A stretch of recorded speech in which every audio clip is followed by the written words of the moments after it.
on Titan. Bentar lagi mau tamat nih. Tapi apakah kita bisa menemukan sedikit pembahasan filosofis di dalam anime ini? Teno Bening mempersembahkan Filsafat menjawab. Hai Singham, gue Ena Bening dan selamat datang di Filsafat Menjawab, di mana kali ini kita akan membedah filsafat dari Attack on Titan. Attack on Titan atau Shingeki no Kyoji awalnya menceritakan tentang perjuangan manusia bertahan dari serangan raksasa pemakan manusia yang bernama Titan. Tapi itu semua awalnya. Nah, semakin lama semakin banyak rahasia terbongkar. Karena nyatanya Attack on Titan itu adalah perjuangan manusia melawan manusia yang lainnya. Dulu nih ya, Eren itu tuh protagonis yang kayak anak linglung, bingung, pelangap-longo, nggak tahu mau ngapain, apa-apa ngambek, apa-apa teriak, apa-apa marah, nggak stabil banget. Kayak bocah-bocah di internet dah, marah-marah mulu. Tapi sekarang, spoiler alert! Mulai dari pembahasan ini akan sangat spoiler isi manga. Jadi buat kalian yang nggak mau kena spoiler, ayo close videonya, tonton lagi kalau nanti animenya udah tayang. Oke? Siap? Close video sekarang, nonton video yang lain aja, Filsafat Menjawab yang lain, oke? Gak nyesel, yakin? Yakin? Stay with me? Oke. Mulai. Setelah bertahun-tahun mengudara, akhirnya Attack on Titan semakin mendekati final. Banyak rahasia yang perlahan mulai terbongkar. Dari sejarah asal Titan yang merupakan manusia dari bangsa Eldian, hingga dunia yang sebenarnya terdapat banyak bangsa selain Eldian dan orang-orang di Pulau Paradis. Bangsa Eldian dulu adalah bangsa yang menguasai umat manusia karena kekuatan Titan-nya. Walau banyak intrik dan konspirasi, singkatnya bangsa Marley berhasil menjatuhkan kekuasaan Eldian. Para Eldian yang selamat mengasingkan diri ke pulau terpencil bernama Paradis, di mana kisah Attack on Titan dimulai pertama kali. Raja Freeze sebagai raja terakhir Eldian yang berhasil kabur ke Paradis membuat tembok perlindungan dari Titan-Titan yang lebih besar daripada Titan-Titan biasa, yang kini lebih dikenal dengan nama Wall of Maria, Rose, dan Sina. Lalu ia menghapus ingatan seluruh rakyatnya akan peperangan di masa lalu dan hidup damai di dalam tembok. Para Eldian yang gagal kabur dikurung dan didiskriminasi oleh bangsa Marley. Mereka dilabeli ras iblis, dipenjara, dipisahkan dari masyarakat, dan bahkan dijadikan senjata perang melawan bangsa-bangsa musuh Marley. Ada beberapa yang dijadikan warrior unit, yaitu orang-orang yang bisa berubah menjadi Titan yang berkekuatan khusus. Yang kurang beruntung akan dijadikan pasukan bunuh diri dari Mindless Titan. Dan itulah bagaimana backstory universe Attack on Titan. Dan akhirnya Attack on Titan cerita dimulai dari Eren. Eren yang tinggal di balik tembok, yang merasa dirinya terkekang dan ingin keluar dari tembok, ternyata harus menghadapi Titan yang berhasil menjebol tembok dan akhirnya memakan ibunya. Singkat cerita, Eren join Scout Legion untuk membalaskan dendamnya dan membunuh para Titan. Tapi ternyata dia juga Titan. Sampai akhirnya Eren berhasil ke ruangan bapaknya di bawah tanah dan menemukan rahasia dari dunia ini yang selama ini disembunyikan oleh Raja Fritz, karena Raja Fritz menghapus ingatan orang-orang di dalam dinding, kecuali buat Anchorman. Tapi ya gitu, Anchorman juga susah taunya karena udah sisa 2 yang ketahuan kan, 3 ada 1 mati kan. Ya dia nggak bisa dihapus ingatannya, tapi itu skip aja, pokoknya gitulah ya. Eren yang tadinya cuman celanga celungu kayak bocah-bocah ngamuk, kini menjadi Eren yang chat, atau lebih tepatnya emo. Jadi dulu Eren dengerin JKT48 ya, sekarang dia dengerinnya ini apa, My Chemical Romance. When I was a young boy, my father took me into the basement to see a founding Titan. Emang gitu ya? Wait, no. Dia nggak bareng Eren ketemu Founding Titan. But, lanjut. Dan akhirnya Eren bersama para Scout Legion melancarkan serangan ke Marley untuk membebaskan kaum Eldian yang tertindas. Wah, mulia sekali ya Eren. Setelah mendapatkan kekuatan, setelah membongkar banyak rahasia, dia pergi ke markas musuh untuk menyelamatkan kaum-kaum dia yang tertindas di Marley. Sungguh perbuatan yang sangat bijaksana dan heroik untuk seorang Eren. Psych! Eren kesana buat ambil kekuatan Titan Warhammer dan menjalin koalisi dengan Zeke dan menyatakan perang pada dunia. Sempat intrik dikit sama Zeke, tapi akhirnya Eren menguasai para Titan yang sebenarnya adalah dinding di Paradis dan menjalankan misi injak bumi. Literally injak bumi. Get it? Injak-injak bumi itu mungkin angkatan gue yang ngerti sih bercandaannya. Injak-injak bumi, yang injak jaga itu maksud gue. Ngerti gak lu? Cangkacang panjang. Iya, yang panjang jaga. Tapi dia injak bumi gitu. Ah, lu mah main PC mulu. Nggak PC, main handphone lagi, nggak punya PC kan. Mending lanjut. Jadi dia kesana ternyata bukan buat nyelamatin bangsanya, tapi itu semua demi ide yang ia percaya bahwa demi melindungi para Eldian di Paradis, ia harus membunuh semua musuhnya. Setidaknya itulah yang sekarang terjadi di manga. Gue nggak tahu apakah nanti ada perubahan atau nanti ada plot twist dan lain-lain, tapi pokoknya gue bikin video ketika si Eren sudah menjalankan misi injek-injek buminya. Dari cerita singkat di atas kita bisa simpulkan dengan cepat bahwa tindakan Eren sangatlah tidak benar. Kalau kalian masih waras dan kalian masih ngerti dan menghargai nyawa manusia ya. Injek-injek bumi itu nggak pernah bener. Kecuali yang mainan tadi. Ini nginjek pakai Titan. Banyak. Mejret. Yang menurut Ngana, menginjak-injak manusia demi melindungi kebebasan kaumnya atau kebebasan itu sendiri bukanlah sesuatu yang manusiawi. Tapi tidak sedikit penggemar Attack on Titan membenarkan tindakan Eren. Beberapa alasannya adalah Eren melakukannya demi memutus rantai kebencian. Memutus rantai kebencian dengan make another hate? Siapa yang nggak benci kalau emaknya Mejret diinjek Titan? Mak lu dimakan aja lu teriak-teriakan sampai sekarang. Eren berusaha menghentikan perang dunia. Ini yang old saying juga yang bilang untuk menemukan satu maling yang kabur ke hutan, lu bakar hutannya. Ini instead of bakar hutan, Eren menghentikan perang antar manusia dengan menghabiskan manusianya. Eren bisa melihat masa depan dan pilihan yang ia lakukan adalah yang terbaik. Tuh dari mana? Kalian yakin tindakan Eren itu benar? Serius, yang Eren lakuin itu kalian masih salutin dan kalian masih banggakan dan kalian masih benarkan? Yakin nih nggak mau ganti pemikiran? Mari gue perkenalkan dengan pemikir yang cukup terkenal di Inggris, Lord Acton. Dia bilang, power tends to corrupt.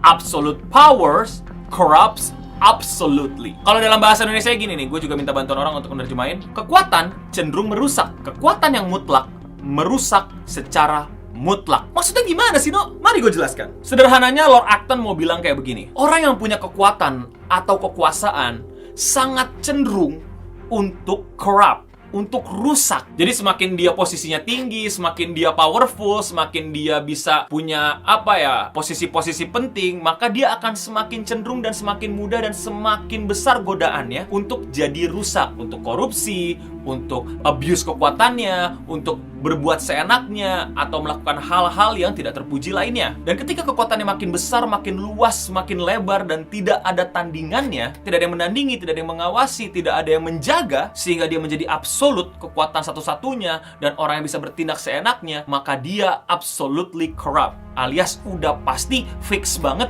rusak. Kalau kalian mau lihat contohnya, kalian bisa langsung lihat ke belakang alias ke sejarah manusia. Dari sejarah kita tahu banyak raja-raja itu cenderung untuk berbuat seenaknya, berbuat jahat, dan berbuat semena-mena. Karena dia raja, dia punya kekuatan, dia punya power. Tends to corrupt. Apalagi penguasa absolut seperti tirani atau diktator. Absolutely corrupt. Udah pasti fix banget rusak, corrupt. Dan menurut gua, si mangaka Isayama ini sangat jenius menempatkan situasi ini di Attack on Titan. Dia menggambarkannya dengan sangat-sangat baik bagaimana power tends to corrupt. Untuk si Isayama menggambarkan dengan baik filosofi ini, kita mesti tengok dulu tetangga-tetangga sebelah. Stereotype anime terutama shonen menggambarkan karakter utama sebagai kebaikan yang mutlak. Sedangkan Attack on Titan yang seinen yang memang punya stereotype menantang arti kebaikan mutlak dari shonen. Contoh Naruto yang punya Kyuubi, senjata nuklir yang bersemayam di dalam perutnya. Bukannya dipakai untuk menguasai dunia, ia malah menjadi Hokage yang ajak damai banyak orang. Kyuubi yang dari dulu berusaha bikin dia corrupt, malah menjadi teman baik dia menjaga perdamaian di dunia shinobi. Naruto ketika mendapatkan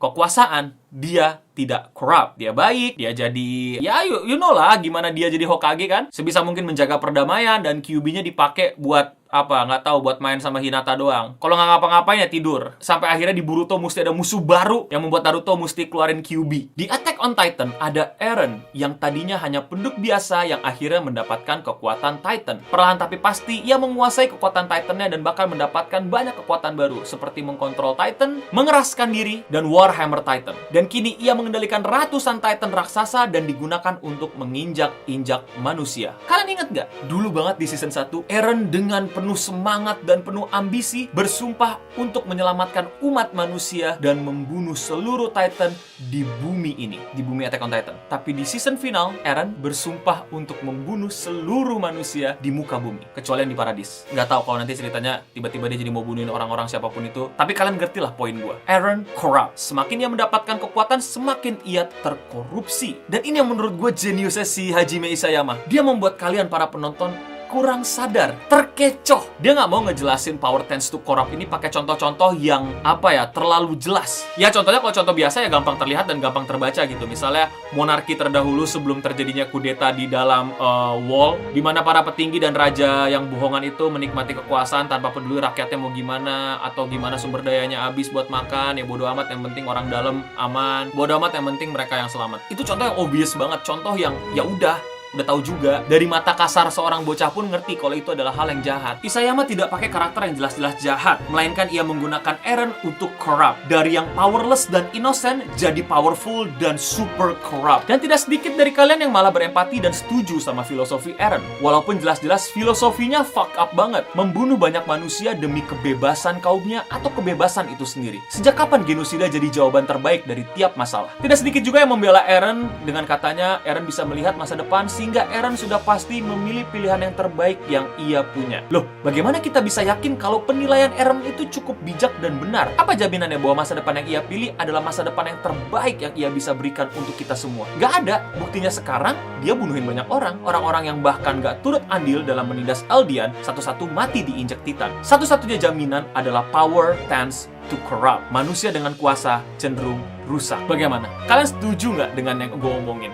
Bahwa Eren udah corrupt, dan di sini Isayama keren banget menggambarkannya. Tapi kalian sadar nggak bahwa Isayama ini nggak hanya menceritakan tentang corruptnya Eren. Eren tuh dulu banyak yang suka, tapi sekarang jadi nggak suka tapi tetap suka karena dia suka perjalanan karakter developmentnya. Tapi ada satu karakter yang krusial juga di Attack on Titan yang jelas-jelas digambarkan sama Isayama untuk jadi karakter yang membuatnya punya power dan tends to corrupt, tapi menjadi idola banyak orang. Bisa tebak karakternya siapa? Komen di bawah sekarang, gue kasih waktu 5 detik. Kalau salah, jangan dihapus, jangan diedit. 5, 4, 3, 2, 1... Jawaban kalian apa? Karena jawaban gue adalah Erwin Smith, pemimpin pasukan Scout Legion. Siapa yang setuju dengan jalan hidup Erwin, pemimpin Scout Legion? Banyak yang setuju dan bahkan dengan lantang berteriak bareng Sasageo! Tapi tahukah kalian bahwa Erwin juga corrupt? Padahal kita bisa lihat jelas pertikaian hatinya yang diiringi dialog dengan Levi di mana ia sadar ia adalah monster pada saat melawan Beast Titan. Ia secara sadar mengorbankan banyak anak buahnya hanya demi pembuktian.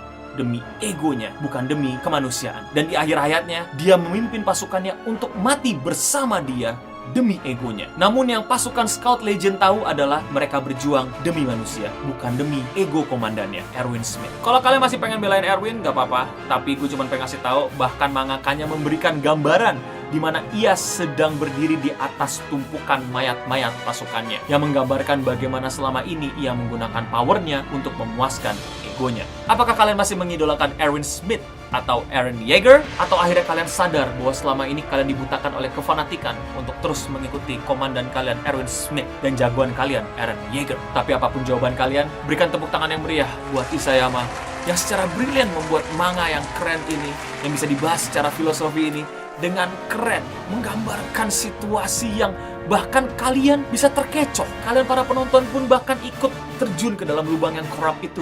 Jadi apakah selama ini kita yang terlalu lugu dan bodoh untuk percaya pada orang yang berkuasa? Atau jangan-jangan kita sudah tahu dia yang corrupt, dia yang rusak, tapi kita tutup mata?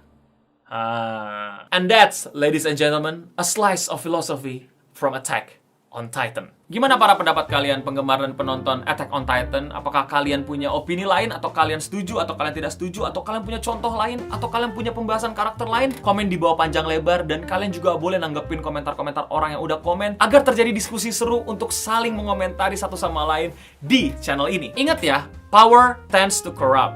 Jadi yang punya kuasa cenderung untuk rusak. Bukan berarti orang yang punya kuasa pasti rusak. Jadi bukan berarti ada orang yang dapat posisi, kamu langsung katain, wah rusak lu. Enggak gitu cara mainnya gitu. Tapi kita harus awasin dan liatin apakah dia nantinya akan rusak. Gitu. Tapi kekuasaan yang absolut sudah pasti rusak. Begitu menurut Lord Acton. Dan kalau misalnya nanti kalian masih punya teman yang suka sama Erwin atau suka sama Eren, jangan langsung dikatain bahwa dia pencinta orang yang korupsi, orang yang rusak dan lain-lain. Enggak gitu cara mainnya. Kita masih tetap bisa mencintai karakter-karakter fiksi tersebut karena itu karakter fiksi. Kayak contoh, gue suka sama Joker, tapi apakah gue langsung jadi psikopat, langsung jadi kriminal, jadi maniak, jadi pembunuh dan orang yang gila? Enggak gitu. Tapi gue mencintai karakter tersebut di dunia fiksi tersebut karena ceritanya bagus. Dan itu juga bisa terjadi buat kalian yang masih suka Eren sama Erwin. Jadi tenang aja, kalian masih normal. Nah, lain cerita kalau kalian mengagumi karakter-karakter yang emang ada di dunia kita. Mungkin ini saatnya buat kamu untuk refleksi diri, untuk merenung apakah yang kamu lakukan tepat. Itu aja dari gua Eno Bening, pembahasan filsafat mengenai Attack on Titan. Kalau kalian suka, jangan lupa subscribe dan nyalain notifikasinya karena gua bakal bikin sering yang kayak gini tapi butuh waktu.